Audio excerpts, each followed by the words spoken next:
ഒരു വലിയ കാട്ടിൽ ചുണ്ടു എന്നു പേരുള്ള ഒരു കുഞ്ഞൻ തത്തയുണ്ടായിരുന്നു. അവനൊരു പ്രത്യേകതയുണ്ടായിരുന്നു. അവന്റെ വാൽ തിളങ്ങുന്ന ചുവപ്പ് നിറമായിരുന്നു. അവന്റെ കൂട്ടുകാരായ എല്ലാ തത്തകൾക്കും പച്ച വാലുകളായിരുന്നു. അതുകൊണ്ട് ചുണ്ടുവിന് വലിയ സങ്കടമായി. ഒരു ദിവസം അവൻ കൂട്ടുകാരനായ കൊട്ടുമരം കുട്ടിയെ പറഞ്ഞു, കോട്ടു, എന്താ എന്റെ വാലിന് ഈ നിറം? മറ്റെല്ലാവരുടെയും വാല് പച്ചയാണല്ലോ. ഓ ചുണ്ടു, നിന്റെ വാൽ എന്ത് ഭംഗിയാണെന്നറിയാമോ? സങ്കടത്തോടെ അവൻ കാട്ടിലെ ഏറ്റവും പ്രായം ചെന്ന അപ്പുപ്പനാലിന്റെ അടുത്തേക്ക് പറന്നുപോയി. അപ്പുപ്പനാലേ, എനിക്ക് വാൽ പച്ചയാകണം. നീ എന്റെ ഇലകളിൽ വാൽ ഉരസിച്ചു നോക്ക്. ചുണ്ടു സന്തോഷത്തോടെ അപ്പുപ്പനാലിന്റെ ഇലകളിൽ അവന്റെ വാൽ ഉരസി. പക്ഷേ വാലിന്റെ നിറം മാറിയില്ല. ചുണ്ടുവിന് സങ്കടം ഇരട്ടിയായി. ചുണ്ടു, ഞാനൊരു കാര്യം കാണിച്ചു തരട്ടെ? ഇവിടെ ഇരുന്ന് നീ താഴേക്ക് നോക്കൂ.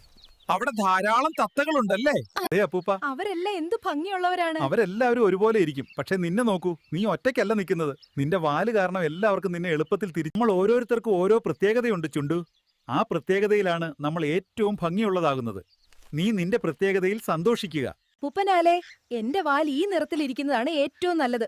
ഞാൻ മറ്റുള്ളവരെ പോലെ അല്ലാത്തതുകൊണ്ടാണ് എന്നെ എല്ലാവർക്കും വേഗം തിരിച്ചറിയാൻ കഴിയുന്നത്. ചുണ്ടുവിന് ആൽമരം പറഞ്ഞതിന്റെ അർത്ഥം മനസ്സിലായി.